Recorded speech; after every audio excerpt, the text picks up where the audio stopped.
रुटी खाइले चुट्टी झड़ुछि। रिसर्च कहूँ जे महाराष्ट्र बुलधाना रे अचानक चंदापण समस्या सृष्टि है। आउ ए प्रकार समस्यार मुख्य कारण होछि गोटे प्रकार विषाक्त गहम। बुलधानार 18टी गाँव में प्राय 300 युवक युवती चुट्टी झड़िबा समस्यार सम्मुखीन हेले। गला किछि सप्ताह भितर एते परिमाण चुट्टी झड़िला जे सेमानक भितरु अधिकांश पूरापूरी चंदा होइगले। स्वास्थ्य विशेषज्ञ यार कारण खोजिथिले। गोटे अध्ययन में जनापड़ी जे प्रकृत कारण कौन हो पारे जे पद्मश्री डॉक्टर हेमराव बावस्कर द्वारा जो अध्ययन करा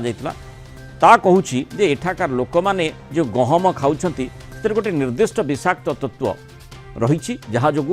केश झड़ुछि। स्थानीय अंचल में पीडीएस पब्लिक डिस्ट्रीब्यूशन सिस्टम द्वारा मिलुवा गहम रे सिलिनियम मात्रा अधिक रोथबारु एभली समस्या देखा देथिबा अनुमान करा जाउछि। केवल एतिक नुहे गहम रे जिंक मात्रा खूब अधिक रही ए सबू गहम पंजाब आसिथिबा डॉक्टर बावस्कर उल्लेख करिसेंति। विश्लेषण जनापड़ी जे स्थानीय अंचल गहम रे 600 गुणा अधिक सिलिनियम रही। यह प्रमाण करुछि जे गहम जरिया अत्यधिक मात्रा रे सिलिनियम लोके सेवन करुछन्ति केश झड़िबा समस्या उत्पन्न होउछि। अधिक आलोचना करबा हम सहित स्वास्थ्य विशेषज्ञ डॉक्टर सुनील कोटा जोड़ी। डॉक्टर कोटा स्वागत करबा आलोचना को। जो चंदापण कथा कहा जाउछि अब ये जो निर्दिष्ट सिलिनियम पदार्थ बा जिंक रहिबा कथा कहा जाउछि तार सीधा सड़क चुट्टी झड़िबा संगे संपर्क रही कि जो विषाक्त गहम को टार्गेट करा जाउछि ना पंजाब को ब्लेम करबा पे भली करा जाउछि। देखंतु माने हमर जो गोटे केसर जो जीवन चक्र रही जो ग्रोथ साइकिल कहि थाउ तार तीनोटी फेज थाए एनाजेन कैटाजेन एवं टिलोजेन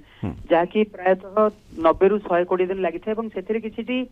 माने माइक्रो न्यूट्रिएंट जो पोषक तत्व अल्प मात्रा दरकार थाए सेबली किछटा होछि हमर आयरन जिंक विटामिन डी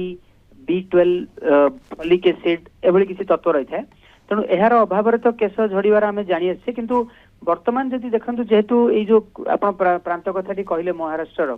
जो अल्प अंचल देखिए बहुत जन लोकंकर हठात किना आपणकर जदि चुट्टीटा झड़ी जाउछि ताले निश्चय रूपे चिंतार कारण निश्चय पालिथिबो। कारण जदि आपणकर फैमिलियल रही घरे जदि बहुत जनकर चंदापण रही ताले गोटे कथा किंतु हठात किना बहुत जन लोकंकर जदि चुट्टी झड़ी जाउछि सेही परिप्रेक्षी जो वर्तमान तथ्यटी आछि सेलेनियम भी होछि एक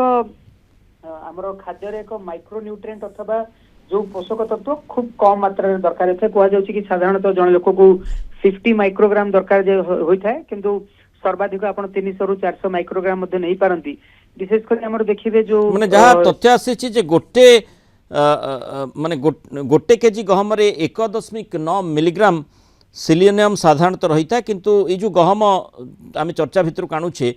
किलोग्राम रे 14.52 मिलीग्राम सिलिनियम रही। अर्थात सिलिनियम मात्रा खूब अधिक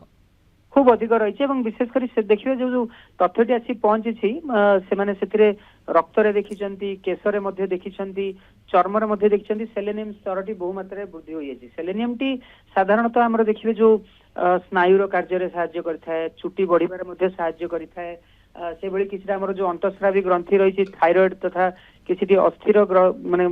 कार्यकलाप मध्ये सहाय्य करथाय किंतु अत्यधिक मात्रा होई गेले ताकू हमें सेलेनोसिस कहि थाउ एवं सेलेनोसिस जदि बहु दिन माने सेलेनियम मात्रा जदि रक्त रे बहु दिन धरी अधिक रुहे ताहले गोटे दुष्प्रभाव रहुछि चर्म मरे रंग बदली जिबा चर्म रे रैश आसीबा नखरे रंग नखर मध्ये किछटा रंग बदली जिबा से भली नख तथा केश मध्ये झड़ी जाय थाए। तेणु एही परिप्रेक्षी निश्चय याको हमें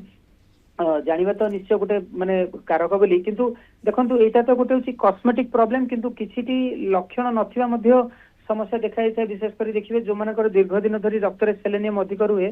से कह जाउछि कि तांकर पेरिफेरल न्यूरोपैथी जोटा हमर स्नायुविक दुर्बलता देखा जाए एवं हार्ट रे मध्ये सेमानकर रक्तचाप कमी जिबा हृदस्पंदन बढ़ी जिबा बहु मात्रा रे जदि बढ़ी जाउछि कह जाउछि कि सेमानकर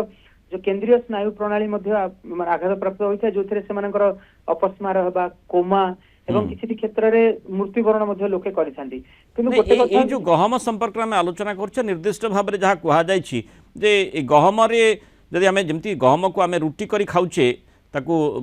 सेही रुटी खाइले आमर